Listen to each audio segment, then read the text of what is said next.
I still remember the first time I saw the so-called HOA cops walking down my street, like they were patrolling a military base instead of a quiet suburban neighborhood. They weren't real police, of course. Just a bunch of power-drunk enforcers the homeowners association had dressed up in tactical gear and given cheap badges to. They strutted around with mirrored sunglasses, black boots that clicked on the pavement, and radios strapped to their shoulders as if they were coordinating some SWAT operation. It was ridiculous, almost comical at first, until the day their arrogance turned violent, and they laid hands on my wife. That was the day everything changed. The day I stopped treating them like annoying pests and started treating them like the frauds they were. I had moved into this neighborhood for peace, for quiet evenings with my wife in our backyard, for the sound of our daughter's laughter riding her bike up and down the sidewalk. Instead, I found myself living under the shadow of a fake police force created by an HOA board that thought it had the power to control not only what kind of flowers we planted, but how we lived, breathed, and walked in our own front yards. The neighborhood itself was beautiful on the surface. Tree-lined streets, manicured lawns, and houses that all looked like they had been copy-pasted out of a real estate brochure. That was part of the problem. The HOA demanded perfection, uniformity, control. They wanted every bush trimmed exactly the same, every mailbox painted the same shade of black, every driveway swept as if the President of the United States might stop by for an inspection at any moment. My wife, Emma, used to laugh at their absurdity. She would say, "It's like living in a dollhouse village, but with angry children running the show." She wasn't wrong. The HOA board meetings were filled with middle-aged tyrants who lived for petty power, who spent their weekends drafting new bylaws designed to squeeze every last drop of individuality out of the residents. And their greatest creation, the thing they were most proud of, was their self-appointed security force, which the rest of us just called the fake HOA cops. At first, the HOA cops limited themselves to warnings. They'd stick little yellow slips on cars that were parked too close to the curb. They'd lecture kids for skateboarding. They'd wave their knockoff badges around and puff out their chests if anyone dared question them.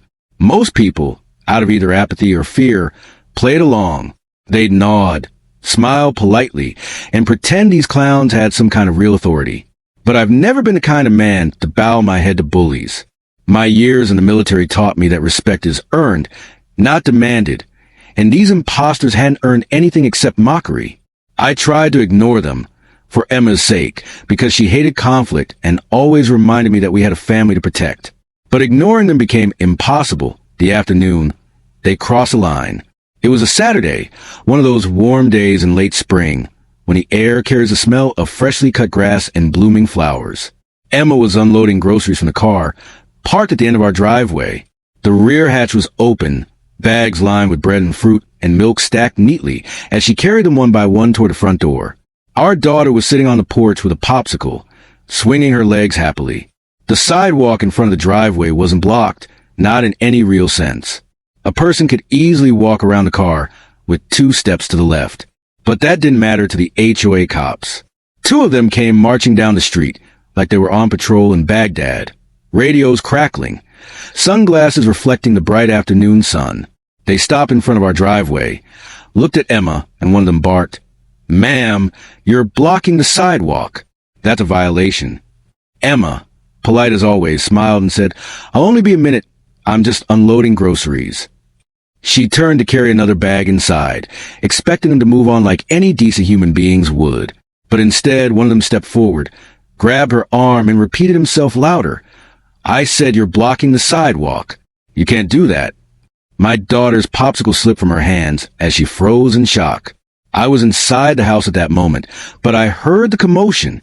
By the time I reached the door, I saw Emma flinch as the man shoved her backward against the car, knocking the bag of groceries to the ground, apples rolling across the pavement. The sight of it made my blood boil in a way I can't fully describe. I saw red. The soldier in me, the protector in me, took over before I had time to think. I stormed out of the house, fists clenched, every muscle in my body coiled like a spring. The 2 HOA cops turned toward me, suddenly less sure of themselves, but still holding their fake tough guy stance. My wife was rubbing her arm, my daughter was crying, and these bastards had the audacity to stand there like they had done nothing wrong. In that moment, I knew one thing for certain. They weren't going to walk away with their badges or their dignity. I didn't hesitate. The second I stepped off that porch, the fake cops knew the game had changed. They might have bullied families and intimidated old folks, but they had never squared up against a man who wasn't scared of their plastic badges. My boots hit the pavement hard, echoing like a warning drumbeat, and I closed the distance between us before either of them could stammer out another order. The taller one, the one who had grabbed my wife, tried to puff out his chest again. "Sir, step back. This is HOA business," he said, his voice shaky but trying to sound authoritative. I almost laughed. HOA business? He had just laid his hands on my wife, in my driveway, in front of my daughter. This wasn't HOA business anymore. This was personal. I got right up in his face, close enough to see the sweat bead under his sunglasses, and I growled, "Take your hand off my wife and get the hell off my property. Now." His partner, a stockier guy with a gut straining against his fake utility belt, reached for the little metal badge clipped to his vest and flashed it at me like it meant something. "We have authority here," he said, but the way his voice cracked told me even he didn't believe it. I snatched the badge right out of his hand before he realized what happened. It was cheap tin, light as a toy you buy for $5 at a costume shop. I held it up between us, snapped it in half with one motion, and tossed the pieces onto the driveway. "That's what your authority's worth," I told him, my voice steady, low. The kind of tone that doesn't come from bluster, but from experience. The soldier in me had been quiet for years, buried beneath civilian life and family routines, but in that moment he came roaring back.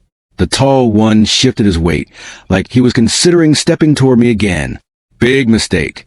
I grabbed him by the vest, spun him around, and shoved him face first against the hood of my car. The sound of the impact rattled through the street, and my daughter gasped, wide-eyed but safe behind Emma's protective arms. I leaned down close to his ear and said, "You ever touch my wife again, and you'll find out what real law enforcement feels like." He squirmed, trying to pull free, but years of training had taught me how to handle a man twice his size if I needed to. My grip was iron, unrelenting. The stocky one panicked and started a radio for backup, shouting into Mike strapped to his shoulder. That was when I decided to end the charade once and for all. I lunged for him, snatched the radio out of his hand, and slammed it on the pavement until it cracked in half. "No backup for you today," I said. His eyes widened, and for the first time I saw the truth in them. Fear. Not the kind of fear a criminal feels when real police show up, but the fear of a bully who's finally met someone stronger, someone who doesn't buy into the illusion. He raised his hands like he wanted to surrender, but I wasn't about to let them walk away after what they'd done. Not yet. I told them both to get down on the ground. At first, they hesitated, still clinging to whatever scraps of pride they had left. So I made it easier for them. I shoved the tall one off my car and kicked his legs out from under him until he landed hard on the driveway. Then I pointed at the stocky one and barked, "On your knees, crawl." The sight of two fake cops, crawling on their hands and knees down the street, while my neighbors peeked through their blinds, was something I'll never forget. It was justice, not the kind that comes from a courtroom or a committee, but raw, immediate justice. They wanted to play pretend, to dress like soldiers and act like kings. Fine, let them crawl home like the pathetic cowards they were. Every step they took scraped their knees against the rough concrete, and every second they stayed down there stripped another layer of their false authority away. I walked behind them, making sure they didn't dare stand up, making sure every neighbor who had ever been harassed by their power trips could see what was happening. People started coming out onto porches, murmuring, some even clapping quietly. Wordless approval spread through the street. For once, the neighborhood wasn't afraid.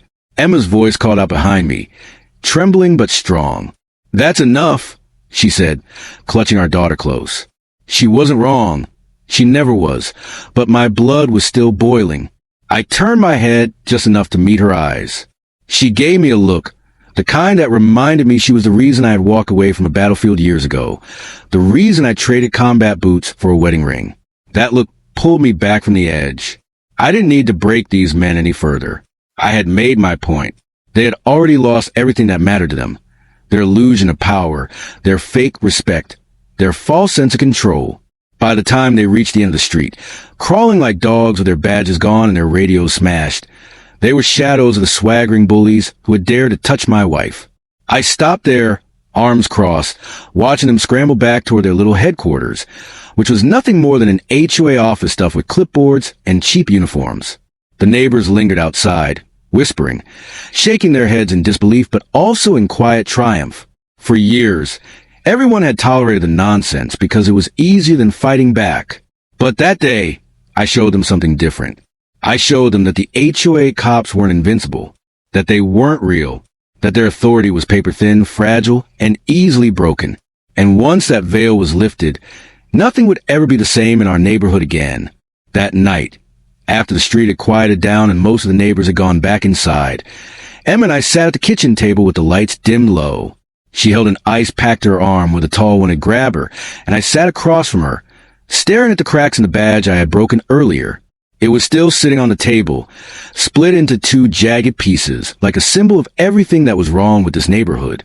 My daughter had fallen asleep upstairs after Emma soothed her, but I could still hear faint whimpers every so often, the echoes of fear she had felt watching those imposters put their hands on her mother. That was what truly burned me.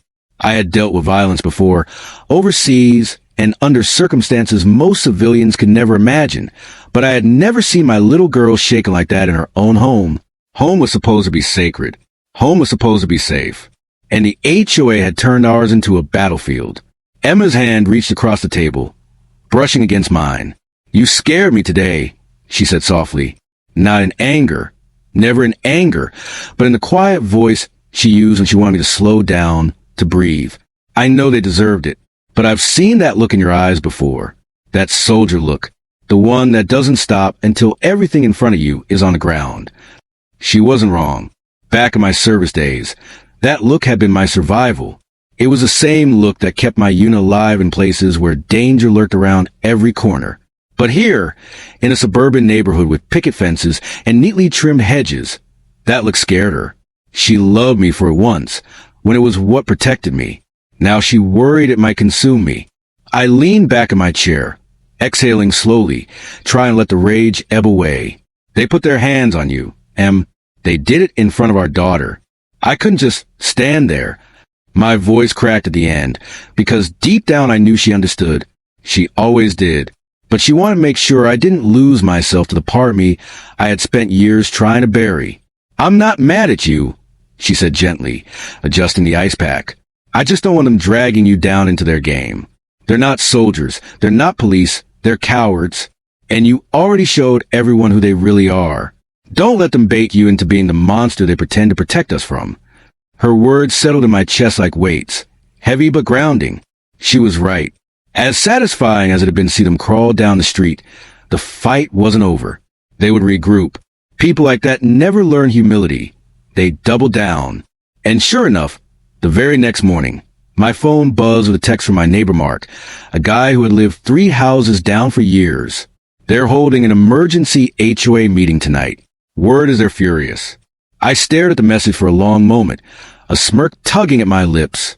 Of course they were furious. I had stripped their so-called enforcers of their dignity in broad daylight, in front of witnesses. The HOA board's little empire was crumbling, and they were scrambling to patch the cracks. When evening came, I decided to attend that meeting. Not because I care about their rules or their fines or their power games, but because I want to look them in the eye and make it clear. This wasn't their kingdom anymore. Emma worried, naturally. She wanted me to avoid it, to let them stew in their own failure. But I told her, sometimes you have to stand in the fire to show you won't burn.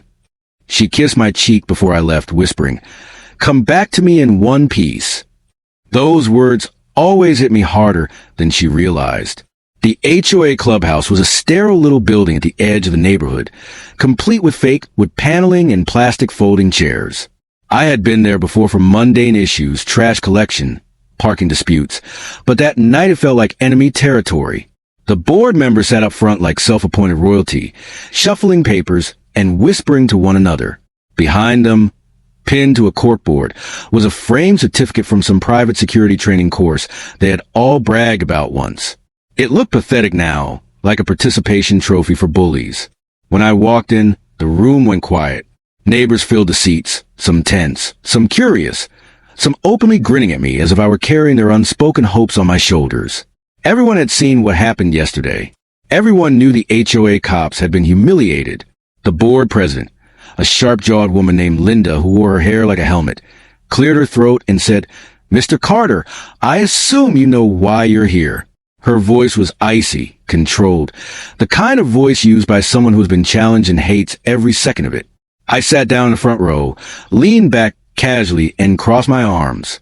"Because your pretend police assaulted my wife and got sent crawling home without their badges? Yeah, I know." A ripple of laughter moved through the room, neighbors' stifling grins, and I saw Linda's face tighten like a vice.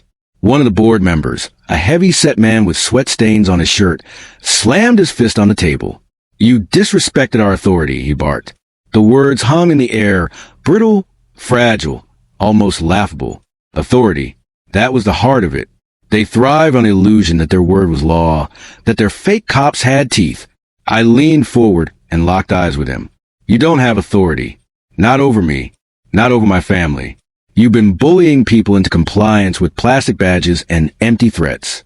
And yesterday I exposed it." The room erupted. Some with angry protests from the board, others with applause from the neighbors who had been waiting for someone to finally say it out loud. For the next hour, the meeting devolved into chaos. The board ranted about rules and bylaws, about order and community standards, but the residents weren't buying it anymore. They had seen the truth with their own eyes, that the so-called protectors of the neighborhood were nothing more than hired thugs in cheap uniforms.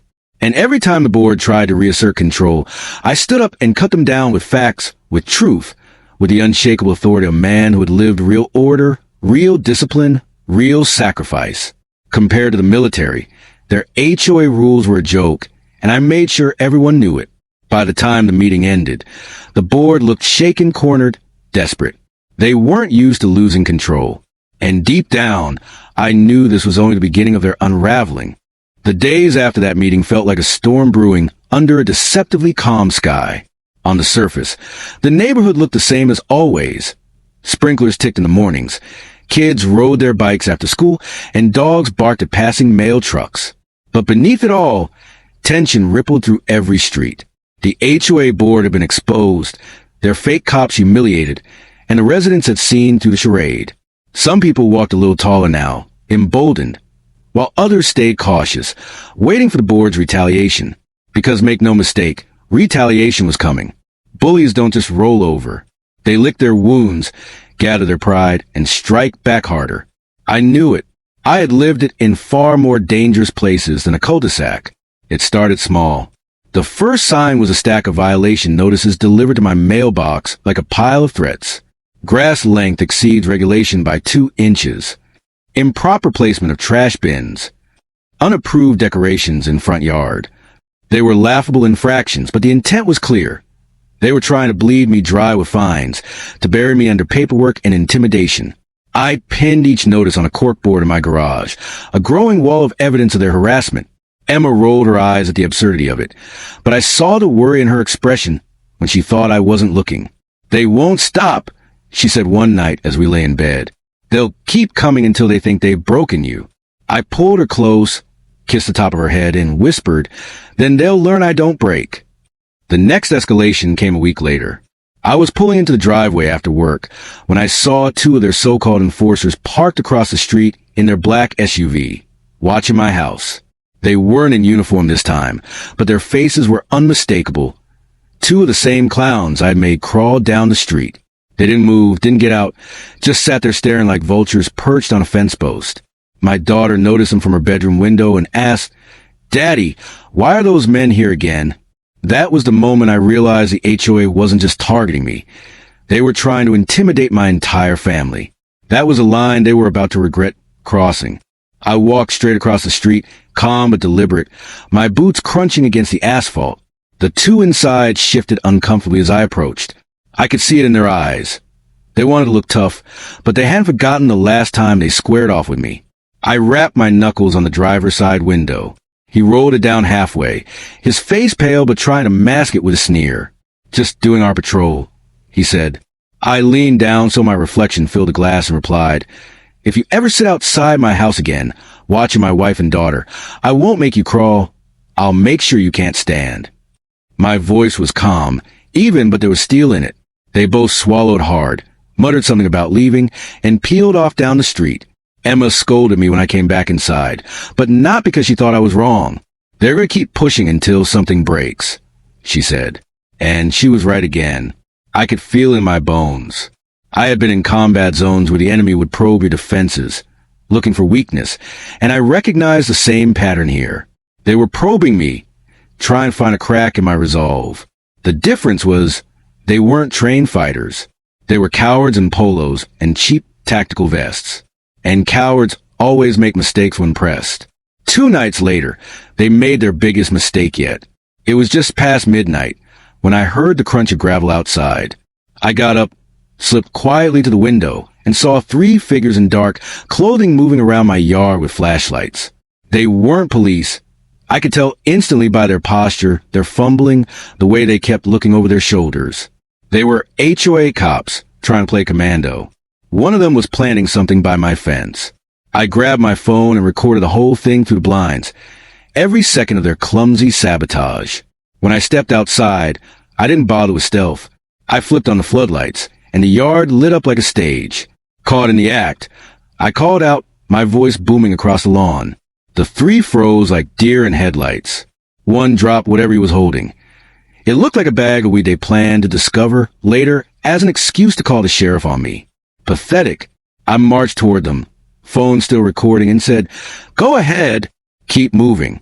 I want the whole neighborhood to see what kind of heroes you are." Panic spread across their faces. They bolted, tripping over each other as they scrambled back to their SUV. The bag lay forgotten on the grass. I picked it up, held it up to the camera, and laughed. Evidence. Pure, undeniable evidence. The next morning, I printed still frames from footage and taped them to the HOA clubhouse door. By noon, the entire neighborhood had seen them. People whispered as they walked past, some outright laughing, others shaking their heads in disgust. The board tried to deny it, claiming the photos were doctored, but no one believed them anymore. Their enforcers had been exposed yet again, and their credibility was crumbling faster than they could patch it. But I knew something they didn't. I wasn't done yet. I wasn't just going to defend my family. I was going to dismantle their little empire piece by piece until they had nothing left to hide behind. That night, as I stood on my porch with Emma by my side, I looked out the quiet street and thought about what came next. This wasn't just about fines or fake cops anymore. This was about freedom, about dignity, about making sure no one ever dared to lay hands on my wife or scare my daughter again. I wasn't the kind of man to start a war, but if war came to my doorstep, I damn sure knew how to finish it. And the HOA had no idea just how far I was willing to go. The final showdown came sooner than I expected. After the failed midnight stunt and humiliation plastered all over the clubhouse door, the HOA board was desperate. Their grip on the neighborhood was slipping through their fingers like sand, and desperate people make reckless decisions. 2 days later, I woke to the sound of pounding on my front door at 7 a.m. Emma and our daughter were still in their pajamas, startled by the racket. I opened the door to find half a dozen of the HOA's so-called cops lined up on my porch, wearing their black vests, mirrored sunglasses, and scowls that tried to hide their nerves. Behind them stood the board president, Linda, arms crossed, lips pressed into a thin, furious line. "Mr. Carter," she said coldly, "you are in violation of multiple bylaws, including threatening HOA security, destruction of property, and creating a hostile environment for this community. You are hereby fined $10,000, and if you refuse to comply, we will take legal action." Her voice rang with false authority, sharp enough to scare most people into submission. But I wasn't most people. I stepped out onto the porch, closing the door behind me so Emma and our daughter wouldn't have to listen. Then I looked her dead in the eyes and said, "You came to my house with clowns in costumes and think you're the law. Let me make this clear. The law doesn't wear toy badges, and it doesn't break into yards at midnight. You want to drag me into court? Please. I'll bring every piece of evidence I have, and I'll bury your little empire under it." She tried to hold her composure, but the enforcers shifted uncomfortably, exchanging glances. They weren't confident anymore. They remembered crawling down my street, remembered the laughter of the neighbors, remembered the photos taped to the clubhouse. They weren't soldiers. They weren't cops. They were men who had been exposed, and no uniform could save them from the truth. I could feel the weight of the entire neighborhood watching through blinds and cracked doors. This was it, the moment when fear would either return or collapse for good. I decided to finish it right there. I stepped past Linda, walked straight up to the tallest of the enforcers, and yanked the fake badge off his chest. "This ends now," I said. Then I tossed the badge into the dirt at his feet. "Pick it up if you think you deserve it." He didn't move. None of them did. The silence stretched, thick and suffocating, until finally one of them muttered, "This is ridiculous." He tore off his vest, threw it onto the ground, and walked away. That was the crack that broke the dam.